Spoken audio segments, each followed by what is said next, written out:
This presentation is going to speak about the American West from 1860 to 1900 and include discussions on Native Americans. This is a famous picture known as American Progress. And here, if you look at it, you see on the left with a lot of detail, more darkened skies. You see the bison running, you see Native Americans, and it's meant to show kind of the savagery and the uncivilized aspect of the way people perceived both Native Americans as well as the West to be someplace untamed that needed to be settled. And then as you go from left to right, you see the beginnings of westward movement with the covered wagons, and you see men at the bottom with the horses. And if you look at the woman herself, the book that she's carrying has to do with education. In her hand is telegraph lines. Below her is a stagecoach. To the right of her is a railroad. Out in the harbor, you see shipping, and notice how the sky is really light, and it's made to seem as if the American settler is bringing progress with him as he moves west and tames the land as well as the Native Americans. So this is a really important one for you to be familiar with. This captures the concept of manifest destiny very well. And this is the way that individuals perceived the westward movement to be, as this great thing that was happening to bring civilization to other areas. And we'll see that when we talk in period 7 about American expansion overseas, that they had the same philosophy, that it was a really good thing. It was a benevolent, kind, wonderful thing that was being done to civilize these uncivilized tribes. In the Gilded Age, you have 3 different things going on, and we've already talked about industrialization with the rise of big business that's happening in factories. We've talked about Reconstruction and the rise of Jim Crow. It's going to happen in the southern part, but in the middle part of the country and into the west, we have ranching, mining, and farming that are going to happen. A very important figure is Frederick Jackson Turner, and he's going to write a book called The Significance of the Frontier in American History. And this is a book that is important to be familiar with. And his argument is that the frontier has been closed, that there is no more expansion. And America's story is always about expansion. And what are we supposed to do if we don't have this ability to expand further? Well, the reality is there was still plenty of untapped land in 1893, but he used it to explain that the frontier was closed. And this will be adopted later again in imperialism to explain why we need to expand overseas. An additional term that you should be familiar with is the safety valve theory, which says that when things are going bad, when there's depressions and people are out of work, those that are in cities will tend to move west to farms. They'll find opportunities, they'll prosper, and this ability to go west will be this opportunity that once the frontier is closed, that could lead to potential uprisings and everything, as people don't have that ability to expand farther west anymore. Another very important author is Helen Hunt Jackson. And there are certain books throughout US history that have the power to really change things. We've already talked about Uncle Tom's Cabin with Harriet Beecher Stowe in the Civil War. We will talk about The Jungle in a different slide presentation during this unit. Silent Spring we'll talk about during the 1960s and 70s. But Helen Hunt Jackson's Century of Dishonor talks about the Native American treatment, and it really gets people who haven't been paying that much attention or really haven't understood what has happened to Native Americans to really feel sorry for them and believe that there's too much unjust treatment happening. And so she's going to be a reformer really through this book. The American West has a promise of land. However, there's definitely a lot of hardship along the way, and you can see here that millions of acres are for sale in Iowa and Nebraska, according to this. And one of the things that's not really explained here is that there were already people who lived here, Native American tribes, and they're going to be continually displaced as people move farther west. This is a map showing all of the land grants that were given to railroads. I mentioned that for every mile of track that was laid, that they got additional acres of land. So this was all of the ways that the federal government subsidized the railroads. These were some of the trails that people followed west, the most famous of which is the Oregon Trail to the north and the Mormon Trail and the Santa Fe Trails to the south.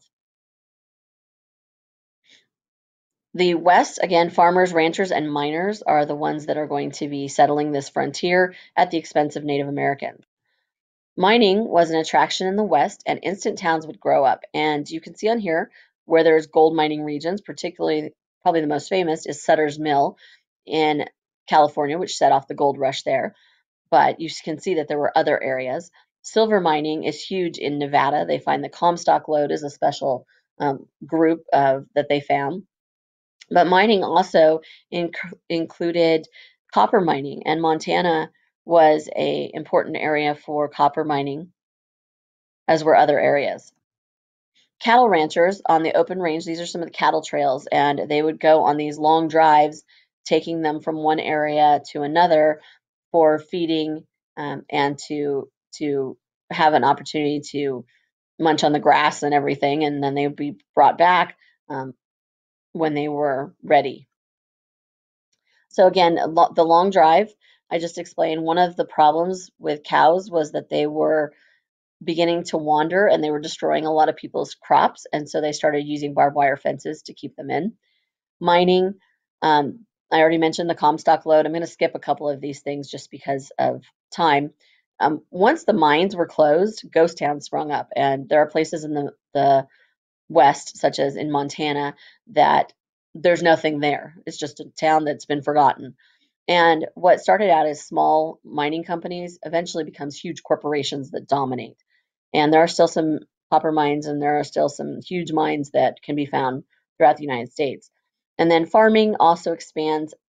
Originally, this land was not really great for farming. It was known as the Great American Desert, but through irrigation and everything, they will begin to farm. And that will have negative consequences when we get to the 1920s and 1930s. But another event is the Oklahoma Land Rush in 1889. It's made popular by one of the movies that starred Nicole Kidman, and that was, the name is escaping me right now, but the idea was that you could purchase a flag and show up at this one location, and they would do like a race, and you would run or go on your horse, and you would go out into this area in Oklahoma where there'd be other flags. You'd take the flag out of the ground and plant your flag, and that would now be your land, your acres that was yours to have. And it was pretty much free land that was available to all of these individuals. Far and Away is the name of the movie, by the way.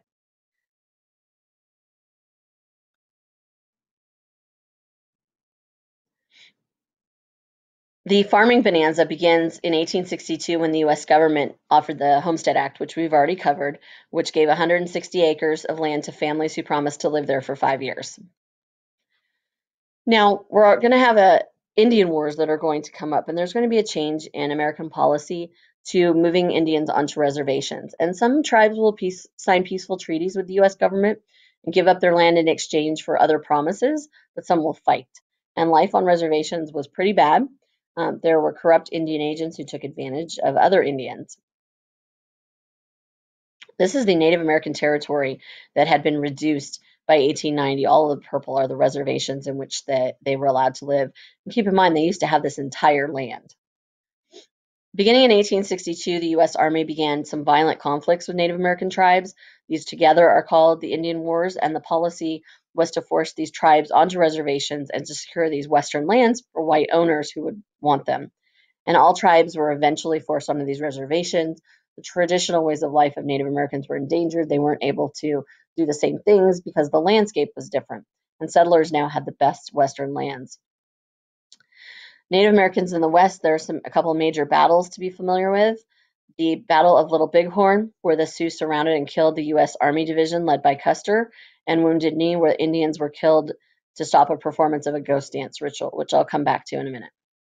So there are a couple of Fort Laramie treaties during this time, and many of these treaties were agreements between tribes and the federal government. And as you can see here, the terms on the left, that they will not attack settlers, the railroads will be allowed to be built, military forts can be built, and in exchange they would be given money. Well, oftentimes these treaties were violated very soon into it. And you can see some examples of how they violated the Fort Laramie Treaty listed below. The Southern Plains Indians also made an agreement, a Treaty of Medicine Lodge, to set boundaries for Southern Plains tribes, but the government failed to supply them as promised, and soon war broke out. And again, I'm going to talk a little bit more about this soon, but you can read what's on here. Then in 1868, there's another Fort Laramie Treaty between the U.S. government and the Sioux, and this was to end a war that had been occurring. The Black Hills of South Dakota were given to the Sioux. but in exchange, and also parts of Wyoming, Montana, South Dakota were guaranteed to be hunting grounds. The problem is, in less than 10 years, the U.S. government broke this treaty because they found gold in the Black Hills, and gold was more important than keeping their end of the bargain with Native Americans. The Battle of Little Bighorn is known also as Custer's Last Stand, and General Custer was sent to investigate gold in the Black Hills. This land was sacred to the Sioux tribes and had been given to them by the treaty that I just mentioned. Well, the Indians outnumbered the 7th Cavalry and were able to initiate a surprise attack in which they killed all of the U.S. government officials, including General George Custer. 261 individuals from the U.S. government were killed, and Sitting Bull and Crazy Horse, 2 Native Americans, were captured and eventually killed.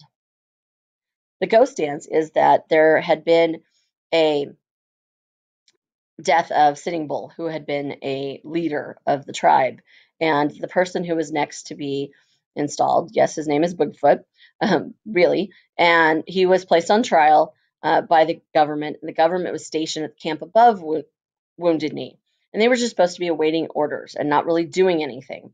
But because the Sioux were mourning the death of their leader, they began performing a ceremonial ghost dance. And the cavalry officers who were watching this thought that instead of a dance, that this was an uprising, and so they moved in to disarm the inhabitants and ended up slaughtering many of the individuals. One of the focuses here was to basically assimilate Native Americans into American society. And on the left, you can see them in their traditional attire, and on the right, you see the Americanized version of the same Native American, what they might look like differently. There were some reformers who sought to save them by civilizing them. They, again, thought they were wrong. They might have been well-intentioned, but they didn't really understand Indian culture. And Helen Hunt Jackson this is what she's going to be writing about, to try to bring awareness to the fact that this was not acceptable to attempt to civilize an Indian. They're going to set up reservations designed to both civilize and Christianize Native Americans. They will create the Bureau of Indian Affairs in 1824, and so this will run schools and the legal system and everything within the reservations. And traditional practices and communal work are no longer allowed, and they're replaced by individualism because of what the white man believed, as opposed to what the Native American believed. And children will be sent to boarding schools and even be punished for speaking their native language. And here is an example of the Carlisle Indian School in Pennsylvania. And you can see again the picture on the left versus the picture on the right, where they're expected to look like white individuals. And an ironic story is that they were forbidden from speaking their language and punished if they did. And yet during World War II, we will win the battle in the Pacific, the war in the Pacific, because of the Navajo code talkers and their ability to translate messages in a code that nobody but the Native Americans could understand. Here's another example of the Carlisle Indian School.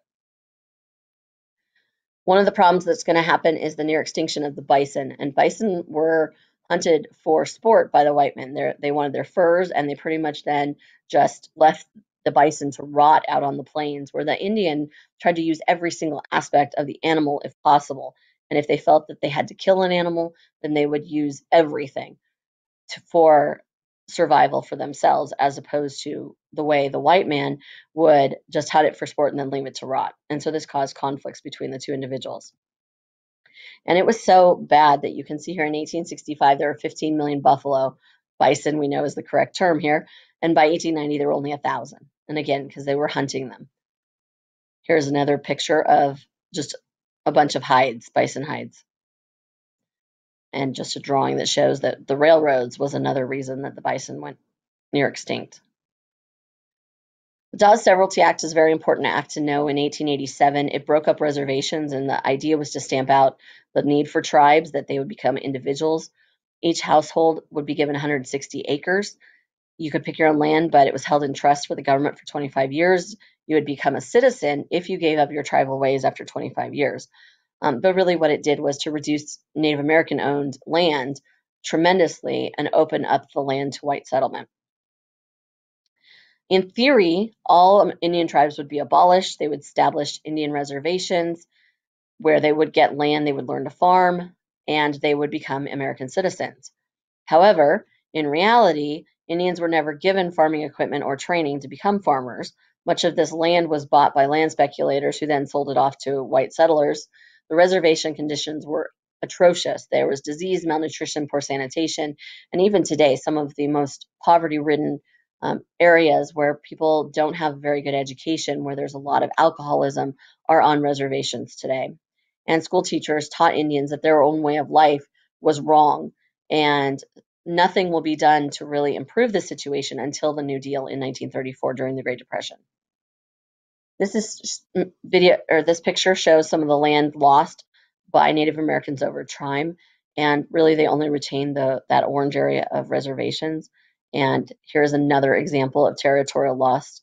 You can see the grayish on the right is land that they lost before 1850. The pink is land that they will lose between 1850 and 1870. The orange is land lost between 1870 and 1890, and green is what's left of the reservations as of 1890, and the red little stars are major battles that occur.